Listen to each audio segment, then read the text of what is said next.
বিভিন্ন দাবিতে শাহবাগ মোড়ে অবস্থান নিয়েছেন মেডিকেল টেকনোলজিস্টের শিক্ষার্থীরা। এ বিষয়ে আরো জানাতে এই মুহূর্তে সেখান থেকে যুক্ত হচ্ছেন সহকর্মী হাসান মাহমুদ। হাসান, সড়ক অবরোধকারীরা কি বলছেন?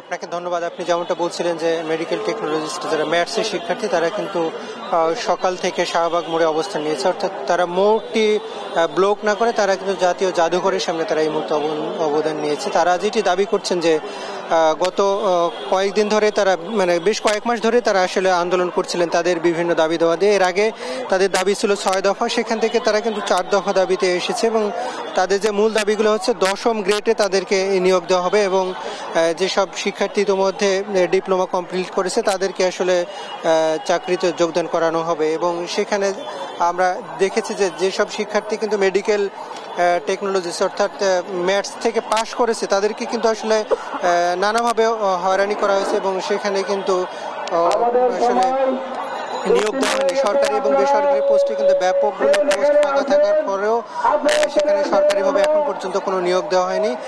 এর পাশাপাশি তারা যেটি দাবি করছে স্বতন্ত্র একটি বোর্ডের মাধ্যমে তাদেরকে একটি শিক্ষা কারিকুলাম তৈরি করতে হবে, সেটি কিন্তু দাবি করছে। তো আমরা একজন আন্দোলনকারীর সাথে কথা বলতে চাই, আসলে আপনাদের মূল দাবিগুলো এই মুহূর্তে কি একটু আমাদেরকে বলবেন, যে আসলে যদি 4টা দাবির কথা বলছে সেটি যদি একটু সংক্ষেপে আমাদেরকে বলবেন।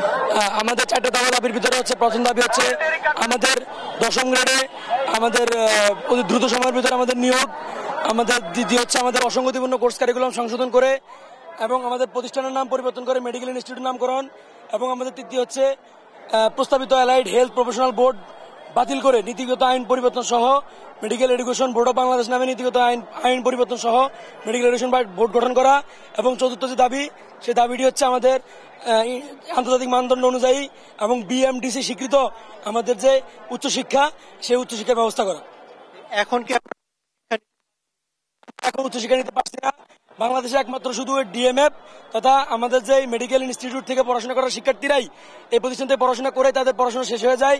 তারা অনেক মেধাবী থাকা সত্ত্বেও তারা তাদের মেধার প্রমাণ করতে পারে না। তারা তাদের যে উচ্চশিক্ষার ব্যবস্থা, সেই উচ্চশিক্ষা তারা নিতে পারে না। শুধুমাত্র আমরাই, বাংলাদেশের অন্যান্য সকল ডিপ্লোমা কিন্তু উচ্চশিক্ষা নিতে পারে। আমাদের সাথে এটা দীর্ঘদিন ধরে বৈষম্য করে আসছে। আপনাকে ধন্যবাদ। আমরা যেমনটা শুনছিলাম যে তারা চাচ্ছেন যে উচ্চশিক্ষার ব্যবস্থা করা হোক এবং তাদেরকে 10ম গ্রেডে আসলে জাতীয়করণ করা হোক, সেটি কিন্তু তাদের মূল দাবি। তো এই ছিল আমার কাছে শাহবাগ থেকে সবশেষ পরিস্থিতি। শাহবাগ মোড় থেকে যুক্ত ছিলেন আমাদের সহকর্মী হাসান মাহমুদ।